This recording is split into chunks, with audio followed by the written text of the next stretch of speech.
professeur Djibril, mon collègue, qui m'invite aujourd'hui pour traiter avec vous et partager cette journée sur l'expérimentation animale. Je suis très contente aussi de rencontrer des anciens étudiants dans les bacs Machallah qui sont là, qui deviennent chercheurs, qualifiés bientôt.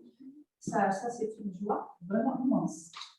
Et donc, nous voilà, on continue notre message. أنا رساليين، مو كل رساليين، عندنا رسالة مهمة أخلاقياً علمياً surtout plus علمياً parce que là, vous êtes là, donc شرفوا اليوم من أجلكم. Et je vais donc être, j'ai préparé dans vraiment une précipitation parce qu'on avait un concours en parallèle. Donc, je vais essayer de faire l'essentiel, voilà. Donc, puisque cette expérimentation animale, elle s'ouvre, donc elle va nous ouvrir plusieurs peut-être heures de travail. Je serai toujours prête à collaborer. Et je remercie le docteur Mademoiselle Tissam Louard, donc aussi pour l'invitation et pour la confiance, pour sa confiance. Voilà. Alors, pour ma part, je vais essayer de faire un peu d'historique pour mettre les jeunes. Donc, on a un historique très riche des siècles et des siècles. On a parlé de l'équipe de l'éthique et de la bioéthique juste dans les années 50 et 60.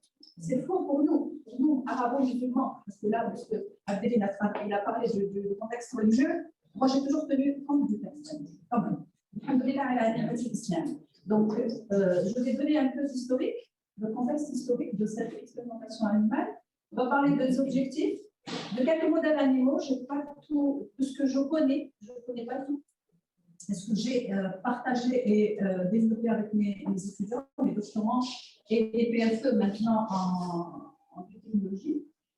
Je vous donnerai quelques résultats et enfin on parlera de quelques méthodes alternatives. Alors en réalité, il est très difficile de savoir exactement à quand remonte les premières expérimentations sur les animaux. Déjà avant Jésus-Christ, Al-Qadr al-Masih, donc on avait des philosophes que vous connaissez certainement, Aristote, des biologistes, des physiciens. Un peu plus tard, on a le M. Galien, et M. Hippocrate. On a, pour les pharmaciens qui sont là, on a le serment de Galien pour les pharmaciens, on a le serment d'Hippocrate pour les médecins. Donc c'est des serments qui ont déjà parlé de l'éthique. Donc, ce n'était pas le contexte qui m'a donné, mais il y avait de l'éthique, il y avait de la morale. De la morale et de la déontologie pour que ces individus, à l'époque, qui faisaient partie de la société, ont fait beaucoup avancer les sciences à l'époque. Ensuite, il y avait l'école de médecine, l'école médicale d'Alexandrie, qui est la plus importante de l'Antiquité. Elle doit justement à certains autres scientifiques, sa création et son installation en Alexandrie. Et à ce moment-là, on avait commencé à parler de la vivisection. Donc, les dissections, souvent en public, comme donc, la dissection sur des animaux et même, semble-t-il, sur des êtres humains, c'est ce que j'ai relevé dans la littérature, en particulier sur les condamnés, les criminels. Donc, on s'est permis de faire ce type d'expérimentation. Et donc après l'incendie de la grande bibliothèque célèbre d'Alexandrie, où il y avait beaucoup d'ouvrages, on avait perdu beaucoup d'ouvrages, semble-t-il, qui parlaient de cette expérimentation, aussi bien chez l'homme que chez l'animal. Il y avait donc des ouvrages très importants. Alors, dans l'ère arabo-musulmane, Ben Sina donc si vous voulez, le côté religieux, ils ont beaucoup innové ces deux avec leur équipe dans le domaine médical et du pharmaceutique. Il y a même le Hanul Fepet de M. Avicenne, qui c'est un ouvrage célèbre, qui les livres sur la Sorbonne, simplement. Donc, ce sont des livres qui sont très importants. Il a traité de la manière de déterminer la nature des remèdes par l'expérimentation. Et surtout le 5e livre, si vous aurez l'occasion de le consulter, Il a traité des préparations telles que les tomates, les sirops, les crèmes, les potions, etc., de ce qu'on connaît maintenant, donc ils sont toujours d'actualité. Il a même fait un inventaire à peu près de 760 plantes médicinales. Il a émis les 7 règles validant l'observation expérimentale au produit.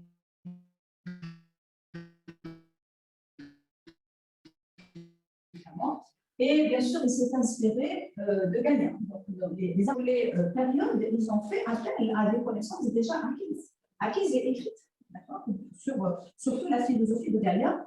Par contre, à l'Ouest, il s'est inspiré d'Aristote. Donc, par rapport à ce qu'il avait émis à l'époque des médicaments, j'ai trouvé des valeurs, si vous voulez, des résultats précis en compte 80% des médicaments qui ont été donc faits par Averroès à l'époque sont d'usage aujourd'hui. Et vient après d'autres équipes, telles que Ibn Baytar, qui avait aussi écrit un traité où il y avait donc 1700 plantes. Donc il y a quand même une richesse dans les plantes sur le plan pharmaceutique. Après le 19e siècle, elle va naître l'expérimentation animale pendant longtemps aujourd'hui. Et là, certainement, vous avez, avec vos professeurs, vos enseignants, parlé de Magendie, de Claude Bernard, donc, qui ont justement l'ouvrage Introduction de la médecine expérimentale. Ils ont, alors là, j'attire l'attention, à ce moment-là, on avait déjà parlé de cahier de laboratoire. Le cahier de laboratoire, rassurez-vous, il n'existe pas chez vous. Je ne sais pas si vous avez fait de la recherche. On a toujours parlé dans les commissions, dans les réunions. On avait dit que dans un laboratoire, il y a des équipes, il y a des chercheurs qualifiés, il n'y a pas de traçabilité. Et c'est ça qui crée des conflits d'intérêts. Quand on a une équipe qui usurpe les résultats de l'autre, et on n'a pas quelque chose, justement, on parlait de l'éthique tout à l'heure, de la déontologie, ça c'est la morale, comme il avait dit M. Abdelli. Et on n'a pas de traçabilité. Il ne suffit pas de dire, on ne croit pas comme ça, les gens se font. Il suffit d'un cahier de laboratoire où on enregistre ce qu'on fait par rapport à ses résultats et sa recherche. Ensuite, il y a eu Pasteur, qui est l'inventeur du premier vaccin, certainement vous avez entendu parler, la rage, leur ami. Il a même fait ce vaccin, M. Abdelli, certainement, c'est sur le petit Joseph, c'est une histoire un peu qui fait très mal, mais la maman, elle avait dit il est condamné. Donc autant sauver des vies. Donc il a sauvé Joseph, le petit Joseph, mais il a sauvé aussi la société, quoi. Mais il avait la vivisection, d'accord. Donc il a fait. Voilà donc une image que j'ai trouvée pour vous dire que c'est en public et que ça se faisait sur les.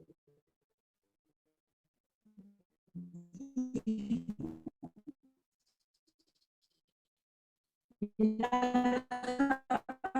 travaillé aussi sur les poules, sur le choléra, aussi, au niveau des récepteurs, on a intégré et enfui au niveau des membranes phospholipidiques et phospholipidiques. C'est pour ça qu'on est sujet sensible à ce choléra-là.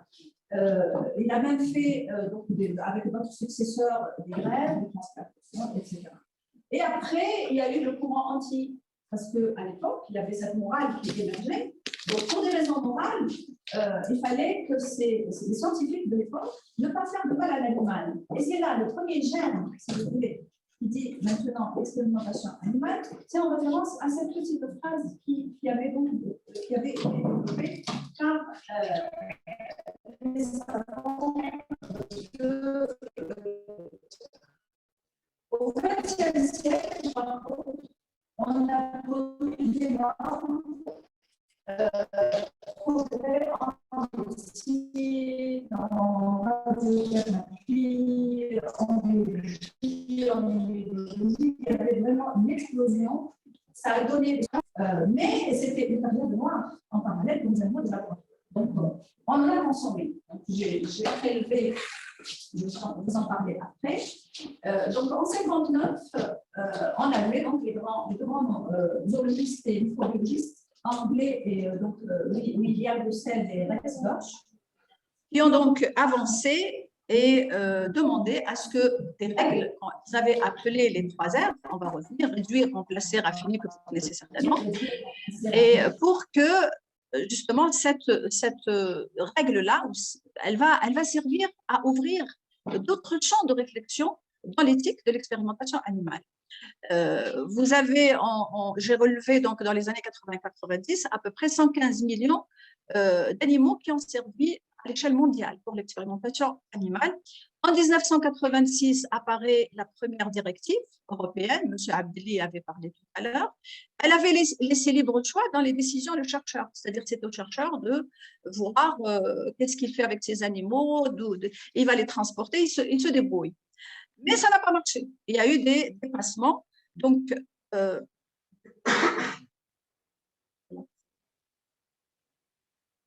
c'est bloqué, je ne sais pas pourquoi.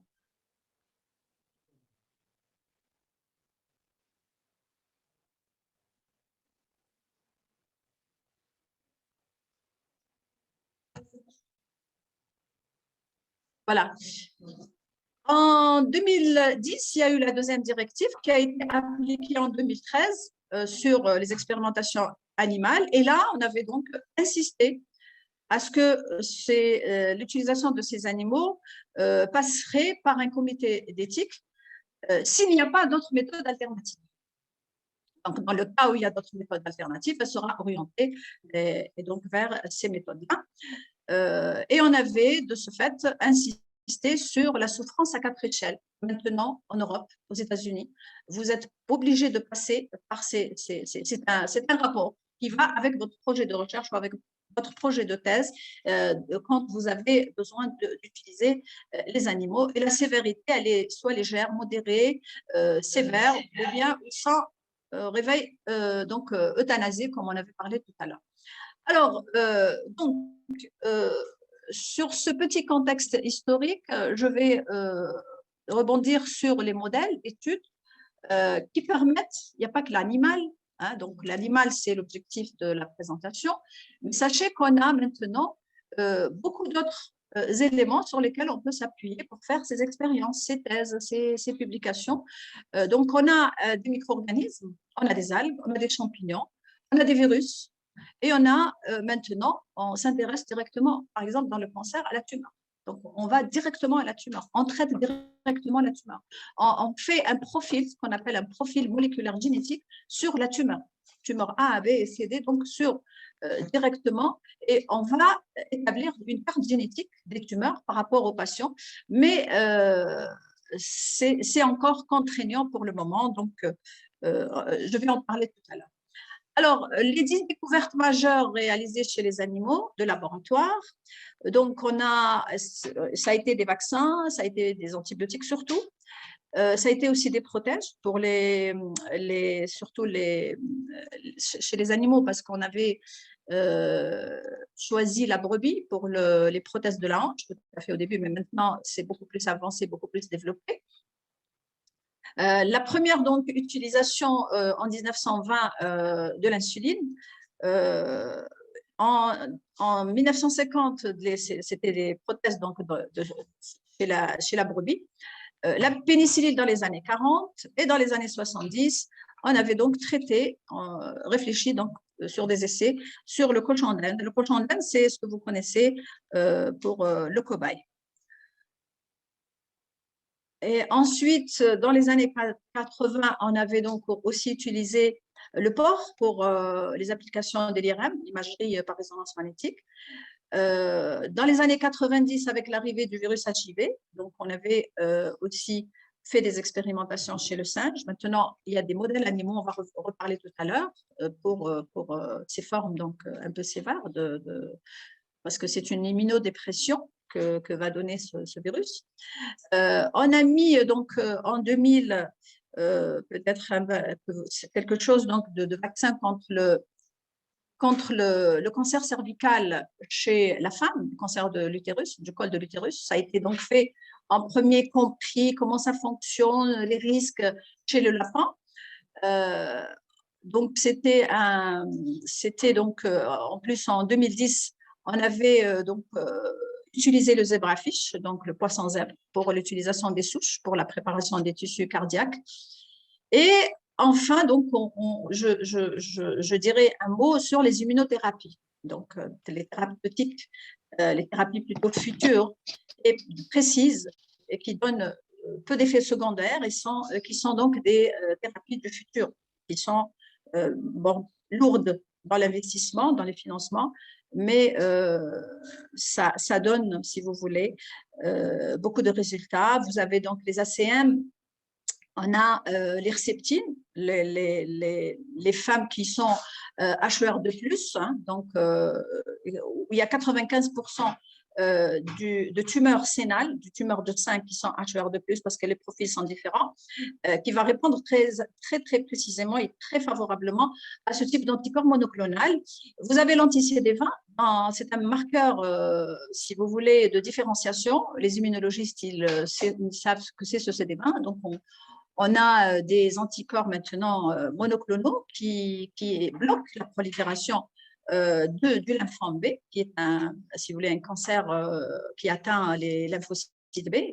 Si vous voulez, les lymphocytes B sont impliqués dans la production de vos anticorps. C'est grâce aux lymphocytes B, donc la différenciation avec la commutation de classe, la sélection, vous allez avoir la possibilité de synthétiser vos anticorps que vous connaissez, hein, les anticorps qui sont de 5 familles, hein, les IgA, les IgG, les IgE, les IgD et les IG. Enfin, la médecine de précision, comme je disais tout à l'heure, où on va établir la carte génétique de la tumeur du patient. Donc, en Algérie, on n'est pas encore là, mais dans d'autres pays européens et américains, ils sont largement avancés dans ce domaine. Donc là, j'ai mis juste, si vous voulez, un anticorps humanisé, hein, donc humain et souris, murin et humain. Donc, on a utilisé d'abord la souris pour comprendre le mécanisme de la DCC, comment elle va fonctionner. La DCC, chez nous, donc dans notre système immunitaire. Mais après avoir compris ce que c'est que la DCC, on l'a, si vous voulez, exploité pour produire des anticorps monoclonaux et qui sont justement ces anticorps monoclonaux, comme vous le voyez ici, et ils ciblent la cellule malade. C'est ça le plus important. C'est ça le secret, si vous voulez, elle ne va pas, comme par exemple la radiothérapie ou la chimiothérapie, entraîner, si vous voulez, si vous voulez, la destruction et l'élimination des tissus et des cellules environnantes. Donc, elle est ciblée, elle va, si vous voulez, cibler la cellule malade ou le tissu malade et de là donner une destruction de la tumeur. Alors, le modèle, donc, après cela, donc le modèle animaux ou le modèle animal, on va dire, il y a des modèles qui sont dans les invertébrés, tels que c'est ce que vous connaissez, donc vous avez eu l'occasion d'étudier dans votre cursus, donc la Drosophila, le C. elegans, les gastéropodes. Nous, on travaille toujours sur les gastéropodes. Et donc, il y a des doctorants ici qui ont fait leur thèse sur des gastéropodes. Il y a les vers de terre, il y a les sangsues qui sont très connus pour l'élimination des peaux mortes. Hein. Donc, maintenant, il y a en France et aux États-Unis, il y a carrément comment dirais-je, on ne va pas dire des instituts, mais si vous voulez, des services sur lesquels donc on se présente et vous avez des sangsues, on vous met des sangsues sur ces peaux mortes et ça nettoie agréablement les peaux mortes. Les modèles vertébrés, aussi vous connaissez, nous avons les souris, les lapins, les rats, les chauves-souris pour les COVID-19, donc on ne sait pas encore si c'était des accidents ou bien c'était quelque chose de voulu. On a les amphibiens aussi qui ont beaucoup servi à la compréhension du cycle cellulaire. On va revenir un petit peu tout à l'heure. On a aussi les oiseaux, le chat, les chiens, les singes, comme les macaques, et aussi le porc, donc qui a été. Voilà, donc là, les souris les plus utilisées, je ne sais pas si chez nous, à Pasteur, on a les Black Six. Le furet, je suis sûre qu'on n'en a pas. Donc, le furet, c'est ce qui nous rappelle la grippe H5N1 de 2003. Donc, on a aussi manipulé ce furet. Hein, les deux chercheurs hollandais, je pense, ils sont hollandais, je pense. Oui. Donc, ils ont tellement manipulé, transféré de l'eau de furet de plusieurs lots pour avoir justement la mutation, et la mutation, elle a fait ce qu'elle a fait. Donc, alors, les modèles donc, dérangeurs, ce qu'on a, nous, en Algérie, je ne connais pas les vétérinaires, je ne connais pas ce qu'ils font. Je ne suis pas vétérinaire de formation, donc je suis biologiste de formation. Alors, ce qu'on utilise actuellement, je pense que c'est les petits rongeurs, c'est les souris, alors, et les rats, et peut-être les lapins pour certains, et les cobayes aussi. Je ne sais pas. Moi, personnellement, en Algérie, j'ai fait que les souris, une ou deux fois les lapins et les rats. Voilà.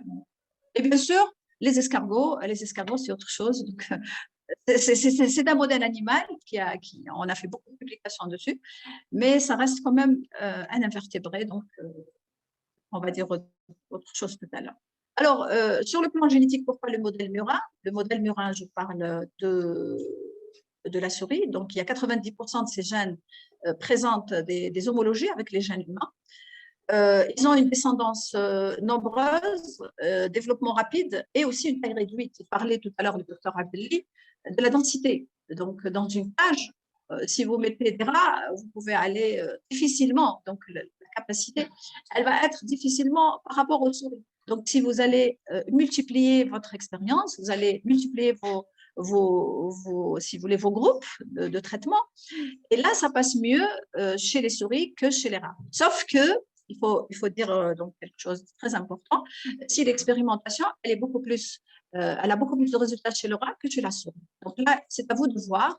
Mais je pense que pour la densité et pour la rapidité et pour, si vous voulez, des résultats aussi qui seraient plus, comment dirais-je, plus près de l'homme, il est préférable de travailler sur le modèle murin.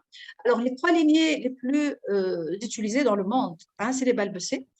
Il l'avait dit tout à l'heure, c'est des lignées consanguines, hein, donc, qui bloquent la production de mélanine. Vous avez les black ticks, donc c'est ce que je disais tout à l'heure, j'ai montré. Et vous avez les nudes qui ont un thymus atrophié, donc, qui résulte pour un système immunitaire déficient. Et là, tout ce qui est immunitaire, si vous avez des projets, donc on va voir tout à l'heure, ça vous donne plus de résultats sur ce type de modèle. Alors, là, on a aussi les souris knockout et knock-in, j'espère. C'est-à-dire knockout, c'est quelque chose qu'on invalide, les gènes qu'on invalide. Alors, knock-in, c'est quelque chose de gène, de séquence qu'on intègre chez la souris. Et là, je pense qu'il est temps qu'on s'intéresse, surtout maintenant dans le CRSP, à produire. Il est temps, parce qu'il y a des protocoles qu'on peut utiliser.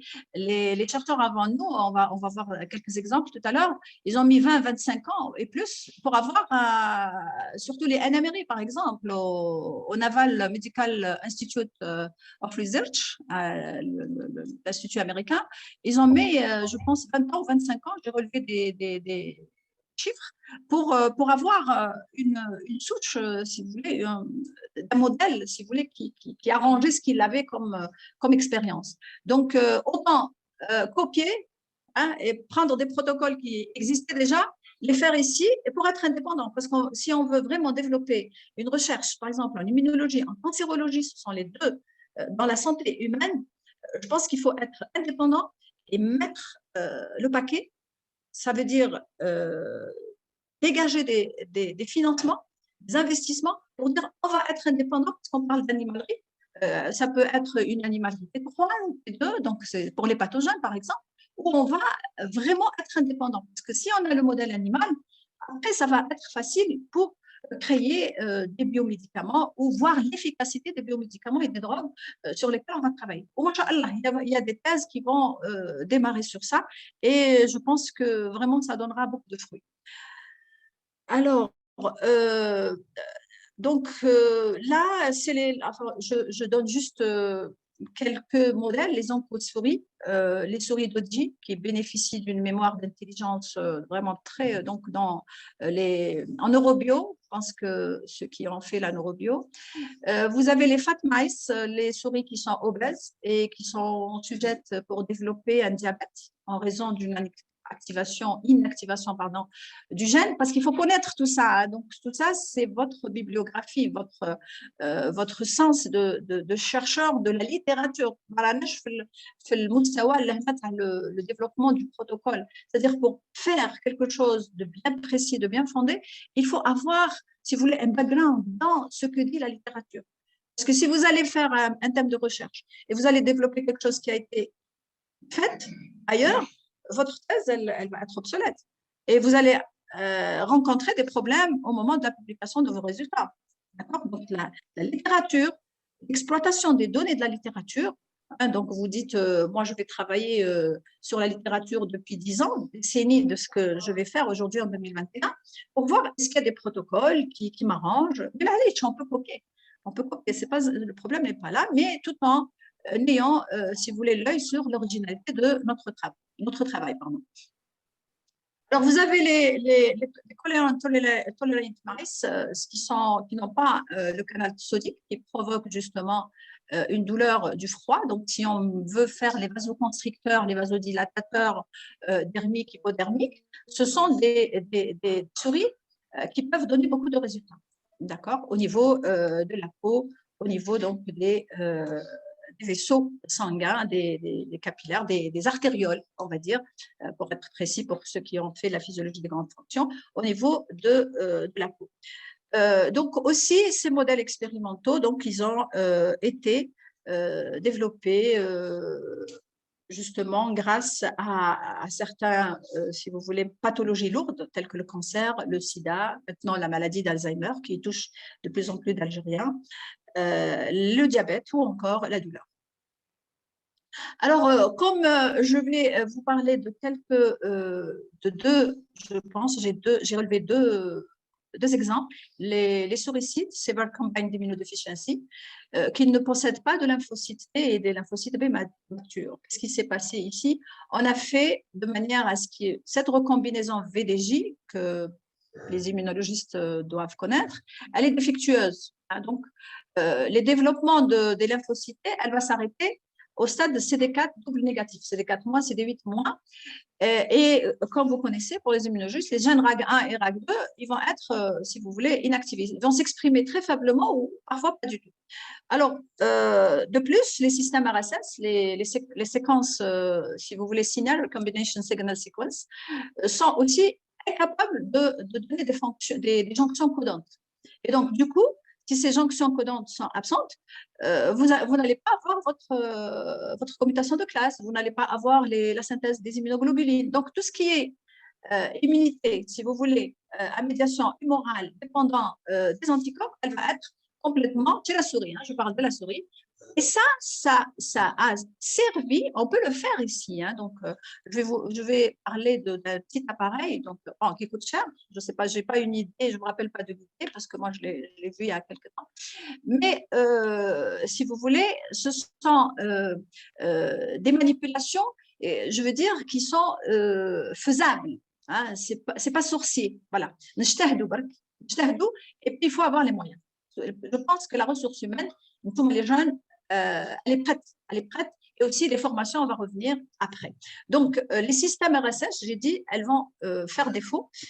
Alors, les fonctions. Alors, écoutez bien, ici, dans ce modèle-là, si vous avez des fonctions NK ou des CPA, les cellules présentatrices de l'antigène, ou des neutrophiles, ou des cellules de l'enguerrance des muqueuses, hein, donc, ou épidermiques, donc, vous pouvez prendre ce modèle, bien sûr, réfléchir à obtenir ce modèle, parce que là, par exemple, les Jackson Laboratory, par exemple en France ou aux États-Unis, on commande le modèle. Mais on va réfléchir à obtenir ces types de modèles par la formation des jeunes qui vont être capables de le faire. Hein. Et après, c'est facile donc de réfléchir à développer des médicaments ou traiter certaines thérapeutiques. Parce que là, vous allez avoir tout ce qui est NK, CPA, neutrophile, l'enguerrance des muqueuses. Les muqueuses, quand je dis muqueuses, vous savez ce que c'est que l'immunité des muqueuses. D'accord? Donc, tout ça, vous pouvez le travailler, le traiter, l'expérimenter chez ce modèle. Pourquoi?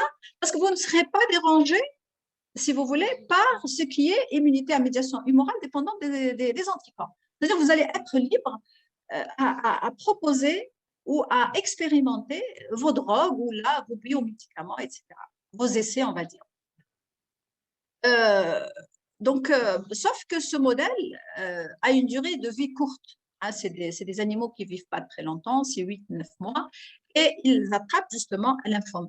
Hein, donc, mais en 9 mois, on peut faire beaucoup de choses. Si on a si vous voulez, une bonne approche, on peut avoir beaucoup de résultats. Alors, vous avez d'autres souris, les CID, mais qui sont, si vous voulez, qui sont non obèses diabétiques. Donc, c'est un autre modèle, si vous voulez, de murin, et qui a aussi une mutation supplémentaire dans le récepteur gamma de l'IL2. Hein. Donc, ils ont une immunodéficience, si vous voulez, de lymphocytes LT et LB, et en plus, c'est ce type si vous voulez, de modèle, ils ont des déficiences dans les fonctions NK, Natural Killer, et elles représentent aujourd'hui le modèle le plus avancé, justement, quand on veut, par exemple, développer un système immunitaire humain ou de greffe de tissu chez le modèle animal, d'accord? Surtout pour le HIV, donc ça a été fait. Et donc, ce type de souris, c'est des modèles donc, qui répondent très bien à ces transferts de tissus humains. Donc, vous pouvez aussi trouver tout ça sur des illustrations sur le net. Alors, pour le temps investi, on a mis plus de 25 ans pour arriver à ce type de modèle. Donc, on a mis d'abord le CID, ensuite, on a mis le CID avec le récepteur à l'IL2 gamma, donc le récepteur gamma à l'IL2. Donc, il n'y avait pas de transduction ici. Donc, il n'y a pas de transduction. Vous savez ce que c'est que la transduction. Et en plus, on a associé d'autres, si vous voulez, mutations pour avoir ce modèle et travailler par la suite. Donc, ça a été long. C'est pour ça que je disais tout à l'heure, il faut s'y mettre. Et vous avez donc les souris NMRI, la Naval Medical Research Institute, qui a été donc à l'origine de cette mutation. Elle touche un gène donc connu, provoque donc on a une aplasie carrément du thymus, donc elle peut être totale ou partielle. Et aussi il y a un déficit immunitaire qui va donc concerner les lymphocytes T uniquement. Et les B restent quant à eux fonctionnels. Vous voyez, donc j'ai fait les NK, j'ai fait les lymphocytes T, j'ai fait les lymphocytes B. Donc ça dépend dans quelle immunité je suis. Et donc, dans cela, je vais réfléchir, les savants avant nous, les chercheurs, c'est comme ça que ces molécules, ces anticorps monoclonaux, ces anti-inflammatoires, ces anti-allergènes aussi, les allergènes, les personnes qui sont allergiques, hein, donc on peut mourir d'une allergie, hein, donc on peut avoir des chocs, hein, donc pour se retrouver out. Donc les lymphocytes dans ce modèle-là restent fonctionnels et importants dans l'étude des immunoglobulines ou les combinations de classes. Donc, si on veut, ça dépend, vous avez certainement bien saisi, ça dépend dans quel champ de recherche on se retrouve. Alors, voilà un canon à gènes pour modifier les génomes et produire des animaux KO, KI, KO ou KI en anglais. Donc, c'est un dispositif. Donc, parce que là, on peut utiliser ce dispositif ou bien on va aussi recours à des adénovirus, les virus à ADN, sur lesquels donc c'est des cassettes virales sur lesquelles donc on injecte et on intègre les séquences dont on a besoin. Et donc c'est une, on va dire, méthodologie qui peut nous donner, avec laquelle on peut aboutir à la réalisation d'un modèle animal dont nous avons plutôt besoin. Alors, je vais aussi passer ici pour les complexes, ça ne paraît pas, mais ça, c'est juste pour vous dire que l'étude du cycle cellulaire, elle n'a pas été faite sur les modèles de Rao, elle a été faite beaucoup plus sur Xenopus levis, hein, donc les amphibiens, l'amphibien Xenopus levis, et aussi sur Saccharomyces cerevisiae. Tout à l'heure, j'ai dit il y avait des micro-organismes. Alors, Saccharomyces, qui est une levure, donc elle a permis l'étude du contrôle du cycle cellulaire et surtout les kinases cycline dépendantes que vous connaissez déjà, les CDK. Et justement, les contrôles, on a étudié avant de dire le méthotrexate, il est anticancéreux, mais à quel niveau il va agir? L'adriamycine, elle est anticancéreuse, mais à quel niveau il faut agir? Donc, pour ça, on avait d'abord compris comment fonctionne le cycle cellulaire et comment synchroniser les cellules, parce que nous avons des cellules à renouvellement rapide, hein, et nous avons des cellules dans notre organisme qui ne se renouvellent jamais. Il y a d'autres cellules et d'autres familles qui se renouvellent à l'occasion. Donc, pour une cellule tumorale, elle ne va pas avoir ce respect-là. Elle est anarchique, elle se développe, elle prolifère, mais la synchronisation au niveau d'une tumeur est très importante parce que cette synchronisation, elle nous permettra de mettre le point sur l'anticancéreux pour bloquer la cellule tumorale à G1 ou AS ou AM. Vous voyez, donc il y a, je vais donc la diapo suivante, par exemple, là, vous avez vous connaissez le cycle cellulaire, je ne vais pas refaire le cours. Donc, ce MPF, si vous voulez, qui va, si vous voulez, c'est un composé donc, qui va vous dire, qui va donner justement la possibilité de ces CDK pour que votre cellule, elle rentre en mitose, c'est-à-dire en division cellulaire. Et cette division cellulaire, elle est à une vitesse très rapide dans une cellule tumorale. Elle ne respecte pas. Il y a justement la cellule tumorale, elle perd le respect, hein, si vous voulez, le respect par rapport à son environnement cellulaire. Hein. Donc, elle va perdre tout ce qui est récepteur, marqueur au niveau des membranes, elle ne va pas reconnaître parce qu'un tissu stable, il y a d'autres règles. On aura peut-être l'occasion d'en parler dans l'avenir. Hein, donc, il suffit qu'une seule cellule, un proto-oncogène, parce que nous avons les proto-oncogènes qui vont permettre à ces cellules qui se divisent constamment dans notre organisme, par exemple les cellules de la moelle osseuse, pardon, pour donner cette lymphopoïèse, érythropoïèse, monocytopoïèse. Pourquoi? Parce qu'il y a des proto-oncogènes qui ouvrent la possibilité d'un nombre de cellules pour se diviser, mais après, ce proto-oncogène, il est tout à fait, si vous voulez, il reprend, si vous voulez, sa forme initiale. Par contre, dans une cellule qui va dans le proto-oncogène, si je prends la P53, la P53, et la mère, c'est la gardienne de votre génome, s'il y a une moindre mutation de ce proto-oncogène, la P53, c'est un proto-oncogène, c'est une mutation ponctuelle, ce proto-oncogène, il va devenir oncogène. Et donc, toutes les cellules qui ont une seule cellule, une seule, par rapport à l'environnement tissulaire, elle va, si vous voulez, proliférer indéfiniment et donner votre tumeur. D'accord? Donc, à ce moment-là, c'est pour ça que je parlais tout à l'heure des composés face à la synchronisation. Donc, qu'on peut aussi développer ici, si vous allez développer des biomédicaments, je ne sais pas, anticancéreux ou je ne sais pas, dans l'avenir, il faut justement tenir compte de ces modèles, soit Saccharomyces cerevisiae, bien sûr par rapport à la tumeur. Quand je parle de tumeur, il faut les cellules tumorales.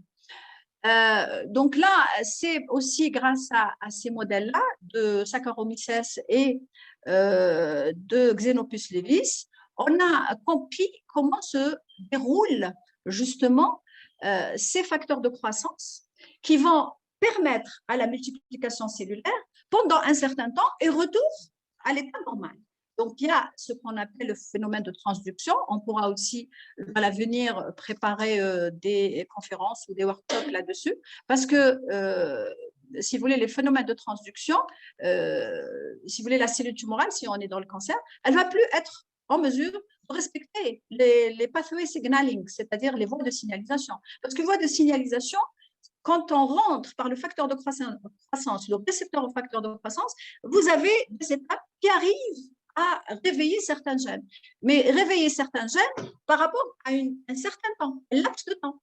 Après, bloquer, vous aurez d'autres facteurs de transcription qui viennent bloquer, si vous voulez, les codants, les gènes qui ont codé pour que cette transduction se fasse. Donc, il y a, si vous voulez, beaucoup de choses à dire hein, dans ce… Et là, vous avez, par exemple, un réseau. Hein, vous voyez comme c'est complexe. Hein, donc, chaque réseau, chaque voie de signalisation, je vous rassure, elle peut faire l'objet de 2-3 thèses. Hein. Donc, vous voyez comme les réseaux sont très complexes, ça vous paraît difficile. Mais non, ce n'est pas difficile. Il suffit juste de s'y mettre, de comprendre comment ça fonctionne et comment on peut verrouiller, déverrouiller, stimuler, arranger. Après, à première vue, moi, quand j'ai vu ça pour la première fois, enfin, ce n'est pas le même schéma que j'ai vu, il n'y avait pas beaucoup de… Parce que ça, c'est quand même c'est programmé de cellules, c'est l'apoptose, par exemple. L'apoptose, c'est notre P53. Si on perd notre P53 par mutation, eh ben, ce programme-là, il va plus… C'est le NF-kappa B, que vous avez peut-être pour les immunologistes vu, qui va prendre le relais et donc laisser la survie des cellules, même si elles sont anarchiques, même si elles comportent des mutations. Alors, voilà donc, je parlais tout à l'heure, je parlais tout à l'heure d'anticancéreux. Vous voyez donc, il y a la cisplatine, vous avez là le méthotrexate qu'on donne généralement, vous avez la biomycine et vous avez les taxanes. Donc, vous voyez, pour arriver à si vous voulez, on va dire, cet équilibre des drogues anticancéreuses, on a mis des années de recherche. Hein, et les modèles qui ont servi, d'abord, c'est Saccharomyces pour comprendre le cycle cellulaire. Ensuite, Xenopus. Et ensuite, on est passé dans des modèles murins. On a, par exemple, pour le DSS, je ne sais pas si Kouachi, elle est là. Non, normalement, elle n'est pas là. Elle avait travaillé sur les tumeurs du côlon en subissant justement un traitement par le DSS. Donc, c'est le dextransulfate de sodium qui va donner, pourquoi ce DSS? Parce qu'il induit des mutations de P53 chez le modèle murin. Donc il faut juste, ça c'est pour vous rassurer, il faut juste se mettre, c'est pas sorcier, il faut juste se mettre dans, si vous voulez, la compréhension et les connaissances en cherchant plus dans votre bibliographie.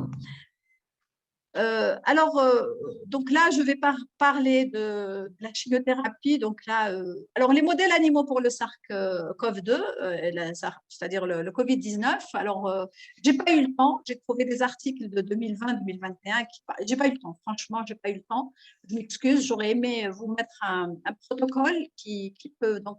Et là, le modèle animal. Donc, vous avez les macaques, le furet, mais je pense que les souris. Donc, avec le récepteur AC2. Donc, qui va permettre, par rapport à la protéine spike virale, donc ça lui permettra donc de rentrer dans le virus.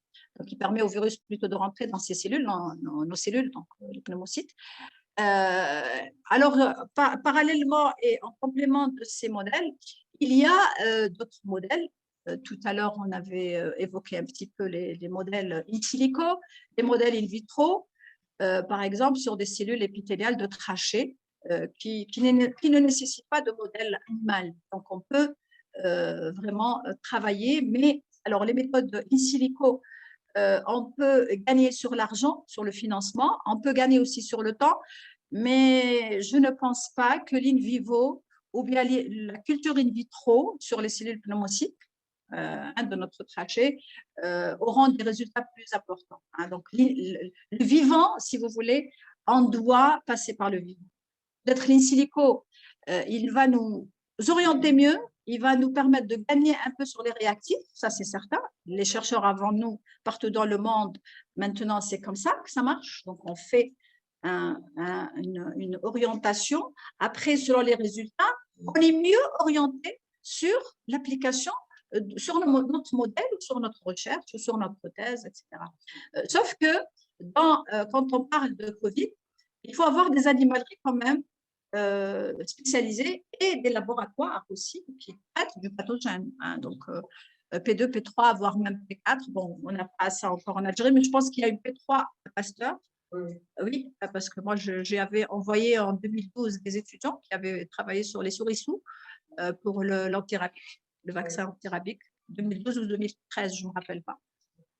Enfin, ça fait quelques années.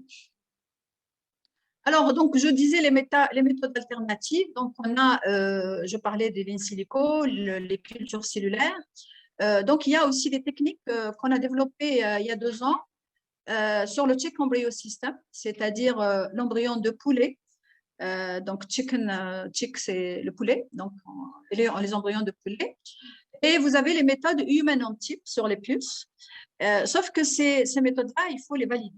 Nous, on avait fait un travail avec les PFE sur 2 ans. Et je vous assure, il y a des résultats préliminaires, mais qu'il faut bien sûr développer. Hein, donc, c'est pas ces méthodes-là, enfin toutes ces méthodes, elles ont reçu un accueil positif, favorable, hein, donc à travers les laboratoires du monde. Mais il faut rester prudent quand même. Hein. Alors pour ce que je disais sur la tumeur, donc pour le cancer, donc dans d'autres pays, on parle maintenant de médecine personnalisée. J'espère qu'on sera là aussi, nous aussi, on verra ce que peut apporter les… Voilà, donc je vais juste vous dire ce que c'est que cette technologie du Tick Embryo System. Donc, on l'a développé avec des étudiants. Monsieur Meryl aussi, il avait, je pense, il est là, il avait aussi vu l'année passée. Donc, elle est très simple, elle est récente. Hein. Elle est récente pas dans, alors elle est récente dans les applications, mais elle existe depuis plus de 40 ans. Hein. Il ne faut pas dire que c'est inventé aujourd'hui, mais elle existe depuis quand même plus de 40 ans, je pense. Je n'ai pas pris la date exacte, mais vous pouvez trouver ça. Elle est très simple, elle est rapide, elle est vraiment peu coûteuse, vous allez voir. Elle va remplacer les animaux supérieurs.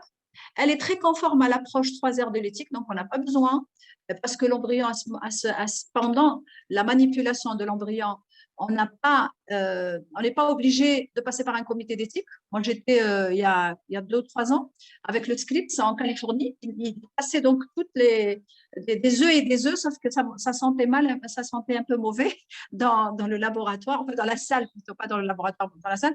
Mais on n'a pas besoin de respecter les contraintes de l'éthique, de la déontologie.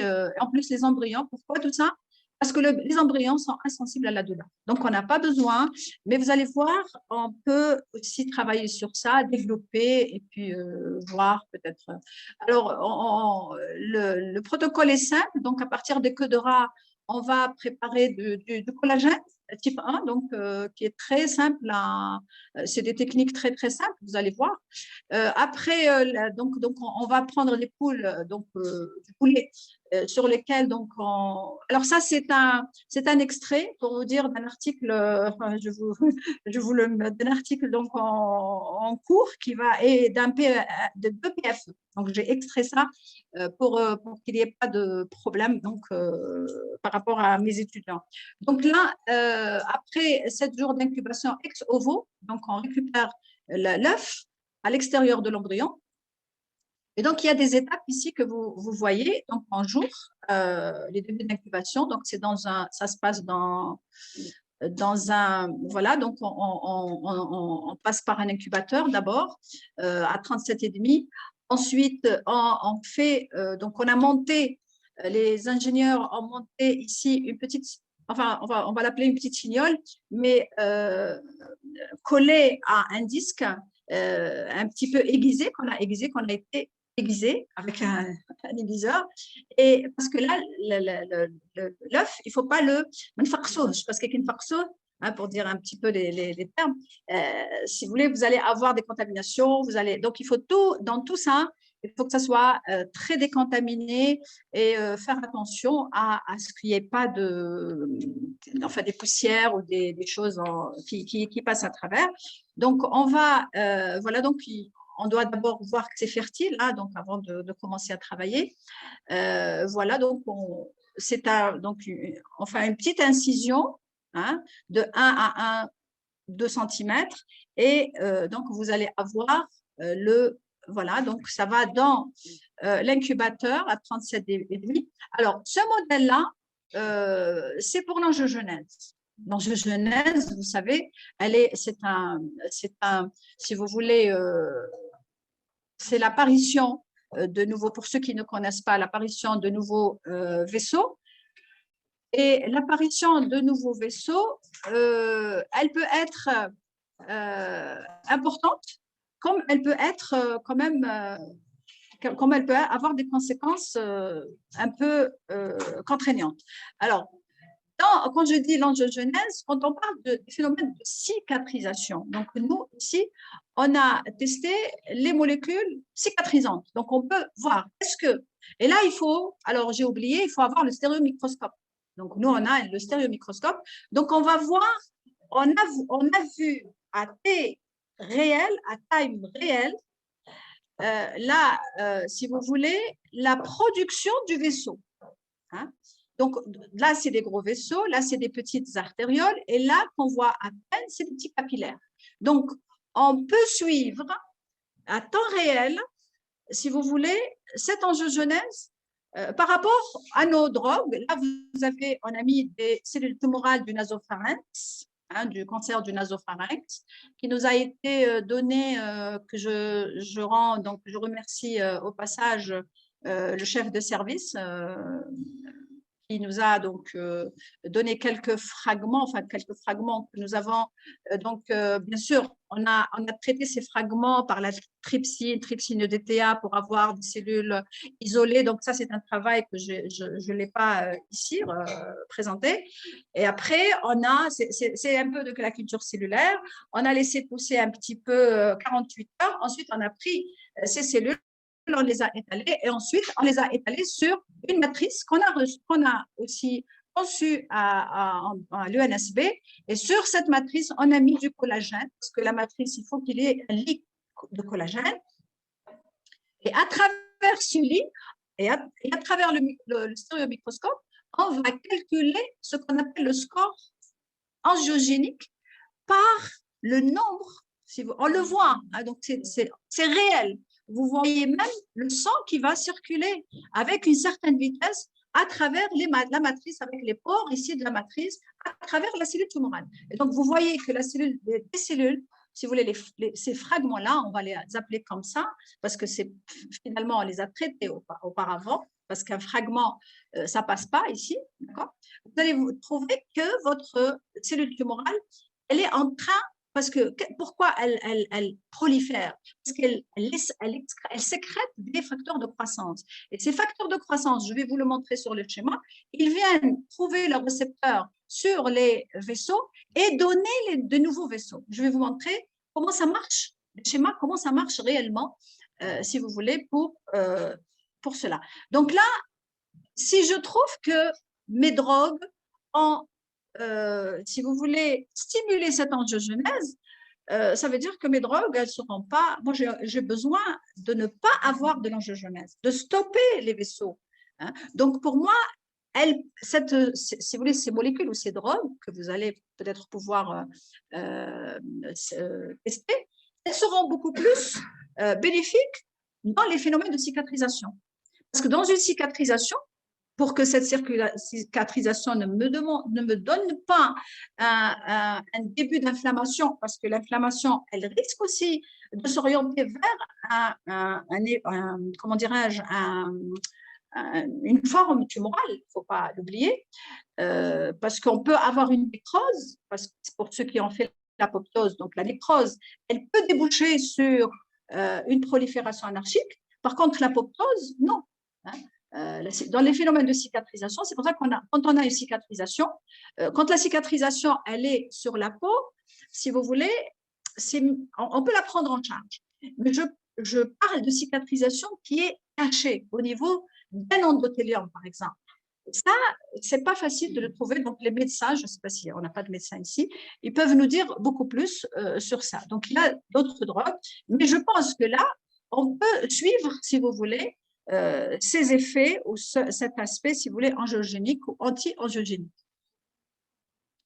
Alors là, on voit bien, voilà, plus grand, donc vous avez la matrice et vous avez donc ici des vaisseaux qui complètement sont mis en place. Donc ça, c'est macroscopiquement parlant. Alors, je parlais tout à l'heure de la tumeur. Voilà, qu'est-ce qui s'est passé ici par rapport à notre modèle?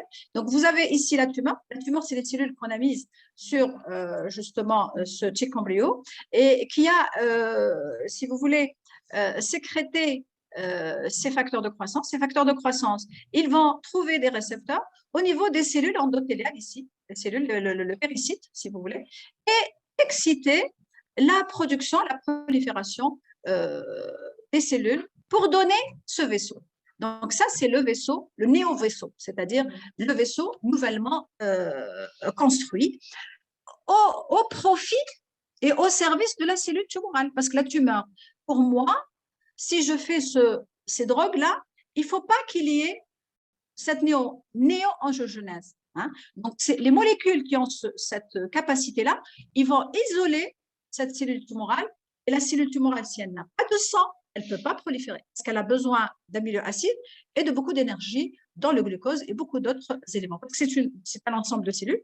Pour proliférer, il faut qu'ils mangent, il faut qu'ils se nourrissent. Et donc, si ils se nourrissent, comment ils se nourrissent? La première des choses, quand là, vous avez une cellule qui a déjà quitté le foyer primaire, vous voyez, donc elle va faire des métastases. Et donc là, vous avez, si vous voulez, une masse cellulaire qui va être à l'aise. Elle a fait son travail, elle aura tout, par rapport à la circulation sanguine, elle aura tous les éléments dont elle a besoin, l'oxygène surtout, et la source énergétique, glucose. Alors, mes substances ici doivent ne pas me donner, si vous voulez, cette si vous voulez, prolifération qui va dépendre justement des récepteurs VEGF, REGF. Donc, il y a beaucoup de récepteurs et ces récepteurs, ils seront bien sûr activés, stimulés par les facteurs de croissance appartenant à la cellule tumorale. Donc là, le processus, donc, soit ici, par exemple, dans les laboratoires à Terma, si vous voulez aller voir, donc ils ont beaucoup travaillé sur ces modèles-là. Donc là, oui, dans la cicatrisation, je parlais tout à l'heure de la cicatrisation. Donc là, ça, c'est la cicatrisation des plaies. On peut aussi, pharmaceutique, si vous voulez, sur les médicaments qui vont être des médicaments cicatrisants. Comme on parlait tout à l'heure, M. Abdelli, il avait parlé tout à l'heure, on avait parlé dans les questions de la résistance aux antibiotiques. Donc, autant s'intéresser aux molécules bioactives qui ont peu d'effets secondaires. Et donc, faire des patchs, faire beaucoup de choses. Donc, nous, avec les encadreurs, hein, M. Malil, il avait aussi fait beaucoup de choses là-dessus dans les PFE de l'année passée et de l'année avant l'année passée, donc pour dégager des molécules cicatrisantes. Et ces molécules cicatrisantes, généralement, quand elles sont soit puisées chez les plantes ou chez certains invertébrés, hein, donc ce sera quand même des molécules bioactives, des drogues qui vont avoir peu d'effets secondaires et surtout avoir des cicatrisations qui ne peuvent pas s'orienter vers autre chose. Voilà. Donc, des cicatrisations quand même bien, on va dire, bien réussies.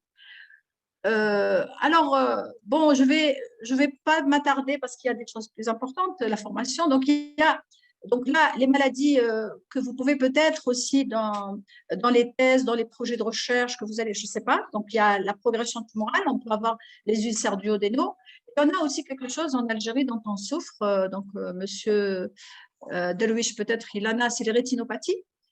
Donc, voilà, donc ça, vraiment, ça peut être des modèles qui permettront au développement de certains drogues donc, bioactives, molécules bioactives. Donc là, je passe. Là, c'est aussi très complexe. Je voulais vous montrer, mais manque de temps. Donc, c'est tout ce qui est j'ai dit tout à l'heure, les voies de signalisation par rapport aux facteurs de croissance, comment va agir. Mais vous pouvez après, à tête reposée, vous pouvez faire justement, prendre juste un exemple pour que vous compreniez ce que vous allez faire. Parce que vous serez appelé à rédiger peut-être des projets ou des thèmes, je ne sais pas. Donc, il suffit juste de prendre un facteur de croissance ou comment il agit sur quoi pour avoir cette dynamique de la cellule. Comment la cellule, elle fait face à, si vous voulez, parce qu'il peut être ce facteur de croissance. Il y a mais il est aussi important pour la cellule elle-même, parce qu'il va réveiller des gènes dont les protéines qui vont coder pour des protéines, les récepteurs, les transporteurs. Vous voyez, donc essayez de travailler au moins sur un facteur de croissance, voir comment il va agir dans le cas normal et dans les cas pathologiques tels que les tumeurs, les inflammations, etc. Donc vous avez alors, bon, les essais cliniques, là, Shiva, je vais, donc c'est la médecine de précision, je ne vais pas m'attarder. Donc, vous avez ici le Human Antype, donc toujours pour les méthodes alternatives. Donc, j'ai parlé de embryosystème. Là, vous avez maintenant, c'est le Human Antype, donc c'est les puces. Donc, on peut avoir, si vous voulez, sur des puces maintenant, j'en ai pas travaillé, mais on va essayer de développer ça avec les étudiants de PFE et de doctorat, peut-être aussi vous ici. Donc, il y a, je ne peux pas vous dire beaucoup de choses, mais c'était juste pour vous dire qu'il y a parmi les méthodes alternatives donc, qui s'associent aussi à l'in silico. Donc, on peut aussi avoir des études sur la réponse immunitaire, sur l'absorption des drogues, sur les contractions musculaires et j'en passe. Donc là, ça relève un peu. Alors, quelles sont les disciplines, les acteurs qui vont collaborer dans la recherche et le développement de toutes ces techniques qui sont applicables, donc applicables dans ce qui est pharmaceutique? Alors, nous avons d'abord la biologie moléculaire et tout, avec tous ces outils. Donc, on va avoir besoin de former des personnes, des étudiants ou des chercheurs dans les transferts des gènes, dans la fusion des génomes, l'expression des gènes et leur régulation. Savoir quand est-ce qu'il s'agit de prendre un système eucaryote par rapport à un système prokaryote d'expression.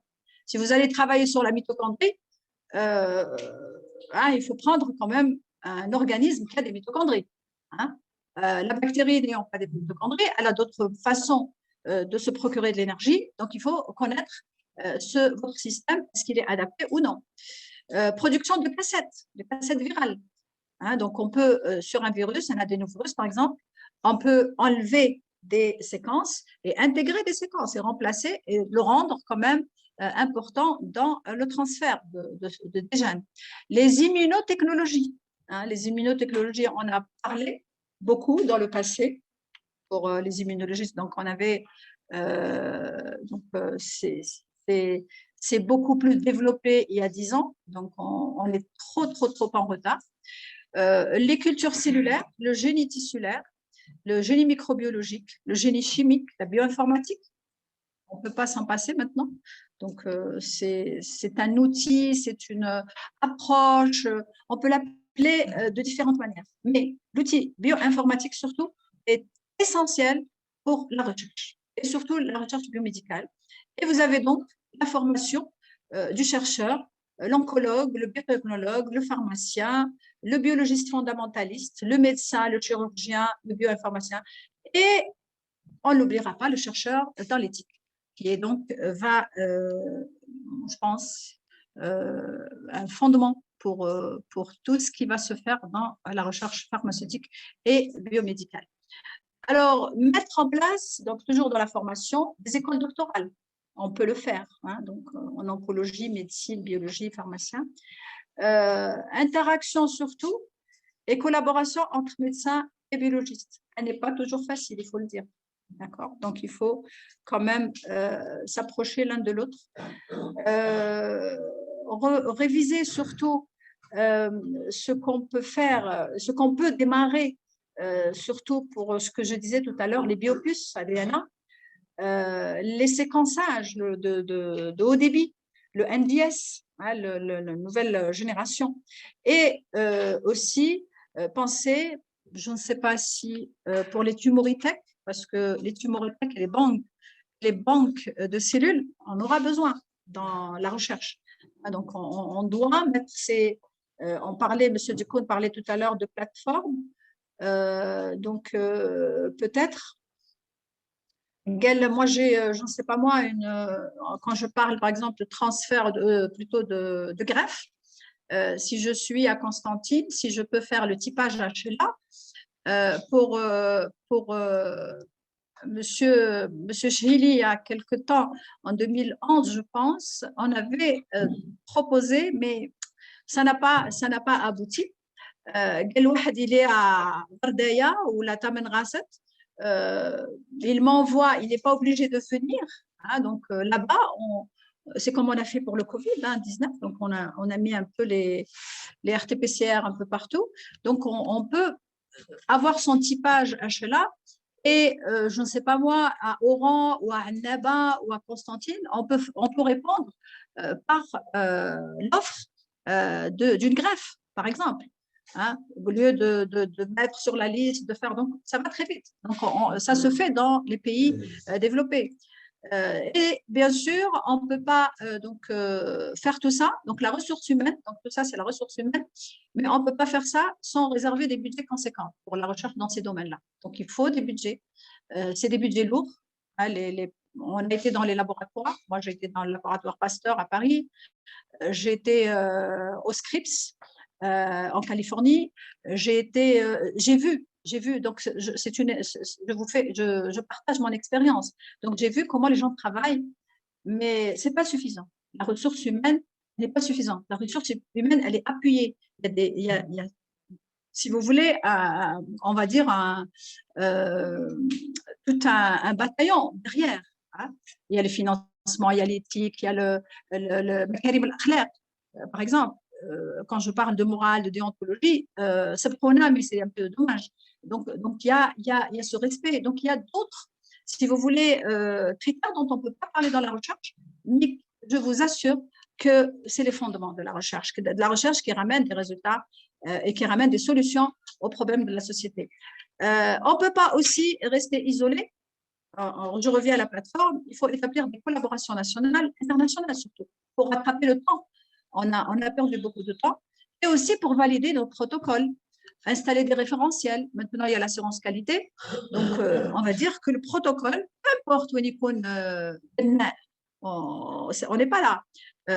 Peut-être que, je ne sais pas moi, un protocole de culture pour voir une étude moléculaire du profil d'une cellule tumorale, du tumeur X, il va se faire à Oran. Peu importe où il va se faire. Mais que ce protocole doit être validé, il faut d'abord créer les comités de validation. Vous parlez tout à l'heure de comité d'éthique. J'ai posé la question il y a 2 ou 3 jours. On avait une visioconférence avec la Lituanie. Je leur ai posé parce qu'ils avaient parlé de recherche, d'éthique, etc. Ils font des rapports. J'ai été il y a 3 ans à l'UNESCO. Ils ne reçoivent pas nos rapports de recherche. Non, rien. C'est-à-dire, nous, il y a une question qui est passée tout à l'heure, je ne sais pas si vous avez fait attention. Quelle est l'institution qui va gérer tout ça? Vous parlez tout à l'heure de vide juridique. Il faut en parler avant de parler parce que là, c'est des rêves, on va dire. C'est bien beau de parler recherche, mais je pense qu'il y a autre chose qui ne sort pas dans les publications, hein, qui ne sort pas si vous voulez, je vois un étudiant qui n'est pas sur de bonnes rails, je ne perds rien à faire la remarque au doctorat ou bien à son encadreur. Mais il faut que l'encadreur et que l'étudiant soient réceptifs. Je fais pas c'est pour tout le monde. Je ne fais pas des conseils, je ne donne pas des orientations pour lui dire que tu ne sais pas faire. Parce que moi, j'ai une expérience, j'ai un background et que vous ne l'avez pas. Ou bien c'est le contraire. Moi, je suis dans de mauvaises rails, je serais très favorable pour que X ou Y vienne me dire attention madame, peut-être que le résultat, votre démarche n'est pas adaptée, voilà la démarche pour avoir un bon résultat. Et là, ça fait makarim al-akhlaq. Donc, ça ne coûte pas cher, il suffit d'apprendre, de le faire tout simplement. Alors, la formation, donc là, je dirais qu'en expérimentation animale, il faut, parce que, je disais M. Abdelli tout à l'heure, on ne peut pas ramener des rats et laisser des… Moi, j'en ai vu. Les rats ou les souris, enfin, peu importe, l'animal, on va dire, qui va le manipuler? Qui va pouvoir le prendre? Qui va pouvoir lui faire des injections? Donc, à mon avis, pour résoudre ce problème, nous, on l'a vécu à Constantine 1 et on l'a vécu même maintenant. Maintenant, moi, je mets ma blouse et je vais… Mais j'aurais aimé avoir un technicien formé, que je forme. Oh, c'est pas ça. Sauf que le problème qui se pose pour répondre, parce que je ne voulais pas tout à l'heure vous interrompre, le problème qui se pose, c'est le poste que va occuper cette personne-là. Monsieur Leit, qui est très performant maintenant dans l'utilisation et la manipulation, je pense qu'on a peiné. Il y a une dame vétérinaire aussi, madame, enfin, j'ai oublié son nom, et on peine toujours, parce qu'on va ces compétences-là, pour vous résumer, il n'y a pas de poste pour le corps technicien, par exemple, on va l'appeler comme ça peut-être, d'animalerie, rangeur ou… Parce qu'il a bac plus 5, donc là, il y a une contrainte aussi, on va revenir à cette contrainte d'arrêter, etc. Alors que les techniciens, je vous assure, ce n'est pas ça qui manque. C'est pas ça qui manque. Il y a beaucoup d'étudiants qui sortent, hein, on le voit tous les jours, hein, tous les ans, pardon, et on peut les prendre, on fait un workshop, niveau 1, technicien niveau 1, level 1, level 2, level 3, on a des respects. Ensuite, cette formation-là, elle sera parallèle à la formation d'éthique. Et je pense qu'avec le temps, si on opère comme ça, on aura les centres de recherche, bien sûr, ils vont pouvoir qualifier ces jeunes-là pour être chercheurs en expérimentation animale ou technicien, on peut lui trouver, ce n'est pas un problème. Donc, cette formation du chercheur, il va, si vous voulez, être consacré qu'à la manipulation et gérée. On a été dans des labos étrangers, on a vu comment le technicien, c'est lui qui vient nous montrer, faites ceci, faites cela. Et on l'appelle à tout moment. Si on bute sur des problèmes ou si on a des contraintes, c'est lui qui résoudra les problèmes. Ce n'est pas notre encadreur. J'étais étudiante et je vous assure que c'est le technicien de l'animalerie qui intervenait à tout moment. Donc là, vous connaissez toutes les disciplines ici. Toutes les disciplines se focalisent dans la formation du chercheur en expérimentation animale. Un chercheur en expérimentation animale, il faut qu'il connaisse la physiologie systémique, par exemple. La physiologie des grandes fonctions, que vous avez dû peut-être aussi, ou bien la biochimie, ou bien la toxicologie. Donc, on ne peut pas s'approcher d'un animal sans qu'on ait un bagage, hein, donc sans avoir déjà acquis une formation théorique, parce qu'après, vous allez l'appliquer. Et bien sûr, il faut ce technicien qui va être votre coach, on va dire. Alors là, j'ai juste mis quelque chose que j'ai vu il y a quelques temps. Enfin, peut-être que c'est plus développé, je n'ai pas trouvé les plus récentes. C'est une chambre thermostatée humidifiée à concentration où on peut faire du CO2, on peut faire de l'humidité, c'est pour les cultures cellulaires, et donc offrir à nos cellules pathologiques ou non pathologiques ou délignées ou tout ce que vous voulez, des conditions, et on peut le faire ici ou à l'ENSB, hein, qui sont proches du vivant. Voilà. Pour résumer un petit peu, on ne va pas rentrer dans d'autres détails parce que c'est un peu… Alors, les modèles que nous avons donc utilisés pour nous dans l'équipe de recherche, on a les mus musculus, donc c'était une thèse de doctorat où on avait donc utilisé le DSS pour induire des tumeurs de côlon. Donc c'est une thèse qui avait donc soutenue il y a 3 ans. On a utilisé beaucoup les rats Histoire albinos. On a travaillé sur l'hyperhomocystéinémie. On a touché aux souris balbecées, mais c'était dans des TP, donc c'était juste pour montrer, pour avoir, c'était, si vous voulez, c'était des ateliers, hein, donc à l'ENSP, donc c'était pas de la recherche, mais on va si vous voulez, engagés. Les souris NMRI, on a des doctorants qui vont être en cours cette année. Alors, les tiques embryosystèmes, donc on développe, c'est en développement à l'ENSB, c'est soit ex ovo, c'est-à-dire à l'extérieur de l'œuf, soit in ovo. Donc, on a des manipulations aussi qui ont été faites in ovo. On a des cultures de cellules mammaires. Il y a des doctorants ici, enfin ceux qui ont soutenu leur thèse. On a aussi fait des cultures cellulaires dans des tests de co-tutelle avec le Centre anticancéreux de Marseille. C'était vraiment une doctorante bien appliquée qui a fait, donc elle était classée, je pense, 3e pour cette thèse de co-tutelle.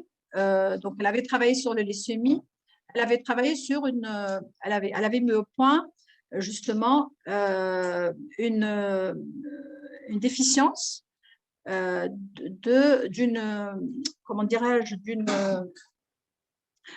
voie de signalisation dans des cellules, bien sûr normales d'abord par rapport aux cellules leucémiques. Donc, c'est une collaboration qui a donné donc, une thèse et je pense une prochaine thèse bientôt. Alors, pour les invertébrés, nous, on travaille, donc on a développé 4 projets déjà achevés et un, il est en cours. Donc, on s'intéresse aux gastéropodes marins et terrestres. On a le travail du myélome multiple de Khawla. Donc, je ne sais pas, elle n'est pas là, Khawla. Oui, elle est là. Parce que vous portez les… Donc, elle avait donc les ostéoclastes et les ostéoblastes pour le myélome multiple. C'était sa thèse. Donc, elle a fait beaucoup de choses. Donc, avec, bien sûr, c'est pour ça que je disais, on peut faire c'est très riche, on va dire. Il y a pas que, moi, je suis un échantillon, mais il y a d'autres professeurs et d'autres maîtres de conférences qui ont eu d'autres expériences. Donc, autant, si vous voulez, les tisser ensemble pour avoir plus de projets dans l'avenir. Et les souricides, donc, on va… on rêve, je vais dire, je ne vais pas dire, mais dans un futur proche, je ne sais pas si on pourra les avoir de l'extérieur par l'intermédiaire de Pasteur. Pasteur, il ne fait pas les transgéniques. Mais je ne sais pas si, enfin, je pose le problème, si on peut commander, par exemple, pour faire des recherches, pour faire peut-être d'autres mutations. Vous savez que les nodes CID, c'est les CID, et ils ont été, on a introduit une autre mutation. Je ne sais pas si c'est par rapport à l'Institut Pasteur, si on peut avoir, parce que… Pas tant le fait de les obtenir. Oui. Parce qu'il y a des fournisseurs à l'international, le site Charles Rivers. Charles Rivers, oui, oui. Voilà. Et c'est comment vous allez les entretenir ici? Oui. Ce sont des souris immunodéficientes. Oui, immunodéficientes. Non, mais pour nous, à l'ENSB, il y a beaucoup de projets dans l'acquisition des… Oui. J'ai compris votre… Mais moi, je ne parle pas de demain. Moi, je parle je ne sais pas, ici au CRSP, hein, donc moi, je dis… je parle pas de demain, je ne parle pas de l'année prochaine. Mais bien sûr, ce sont des souris qui demandent une manipulation un peu spécifique et du matériel et du confinement. Donc, on ne peut pas, mais je parle sur le plan, si vous voulez, réglementation, comment acquérir, voilà. Je pense que Pasteur, il peut intervenir en nouveau. On verra bien. On verra bien. Voilà, donc juste pour vous dire que le marché mondial, c'est juste pour vous donner une idée, que le modèle animal s'industrialise. D'accord, donc il y a, j'ai relevé, donc il y a en 2000, il y a 30 millions de dollars dans les années 2000. Et donc, c'est-à-dire on peut industrialiser ça, on peut passer au commerce.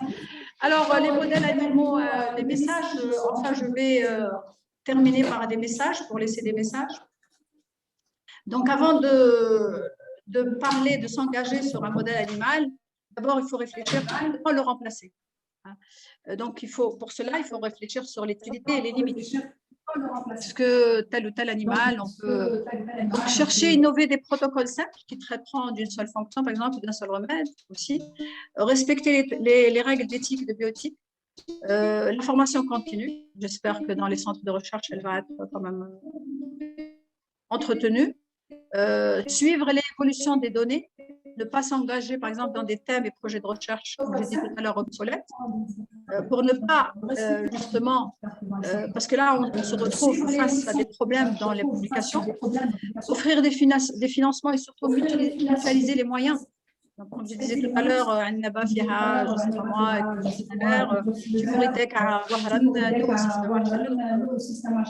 on peut travailler en réseau et on peut partager donc, ce matériel et même les réactifs, parce qu'on ne peut pas parler de matériel sans réactif.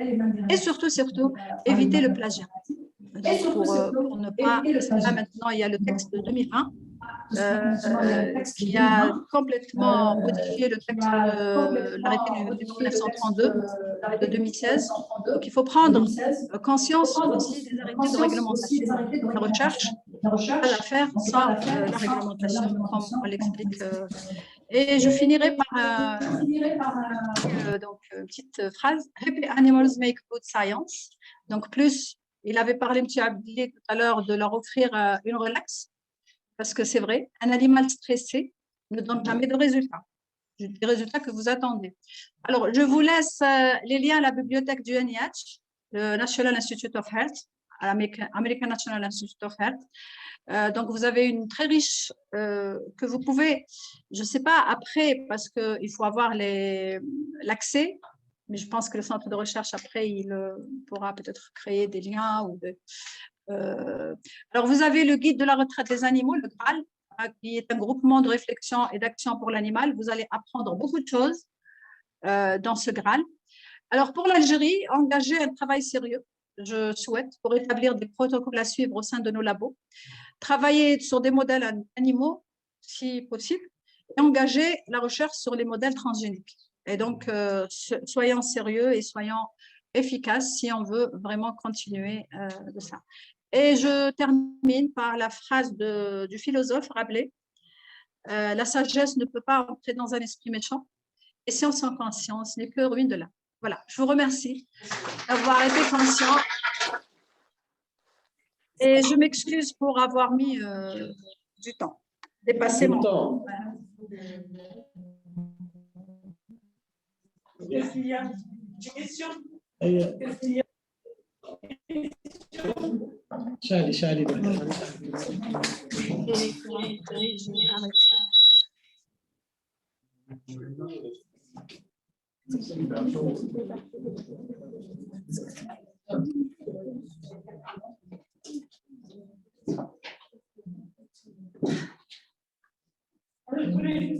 Je voulais discuter à propos des modèles transgéniques.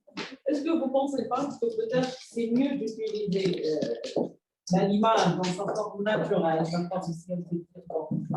parenthèse sauvage, que c'est mieux, on est dans un contexte naturel, c'est mieux que d'utiliser un modèle transgénique. Parce que c'est un modèle transgénique, peut-être ça nous permet d'avoir une cible bien déterminée. Mais peut-être si on veut tester un médicament, par exemple, un médicament, à mon avis, c'est mieux de le tester sur un animal dans sa forme naturelle. De toute façon, quand on s'intéresse aux molécules, aux drogues, aux médicaments, on est obligé de faire quelque chose de très important, que Sandrine certainement va partager avec moi, c'est comment se comporte un animal normal, sauvage, pour cette drogue-là. Et on fait toute une série de tests toxicants. On détermine la BS50, après la fièvre, est-ce qu'il y a une augmentation de température, on a une température, de quoi, qu'est-ce qu'il mange l'animal, etc. Mais ça, c'est pour l'animal normal. Mais l'animal normal, si je prends la souris, elle est très proche. On a beaucoup de molécules dans le sol. Et si je veux, par exemple, tester un immunostimulant, peut-être, je vais être, ça va être possible pour moi de dire, voilà, l'immunostimulant, je vais faire le statut immunitaire de cet animal-là, de ces groupes d'animaux, parce que je travaille sur les groupes d'animaux, et je vais avoir le résultat de mes expériences. Mais si je vais travailler, c'est immunostimulant, ça ne me dérange pas. Mais si je vais travailler, je ne sais pas moi, sur, comme je l'ai expliqué tout à l'heure, la sélection positive, par exemple, au niveau des tumeurs. Est-ce que ma drogue, elle va, par exemple, elle peut réveiller une immunité antivirale dépendant des anticorps. Mais elle ne va pas s'intéresser, ma drogue, je ne la connais pas, ma drogue. Le laboratoire s'est intéressé à ça.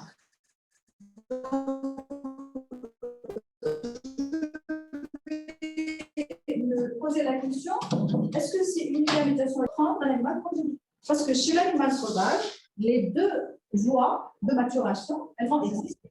Vous comprenez? Donc, il est vraiment difficile de porter, c'est pas moi, la confirmation ou évaluer l'effet sur la maturation B ou T.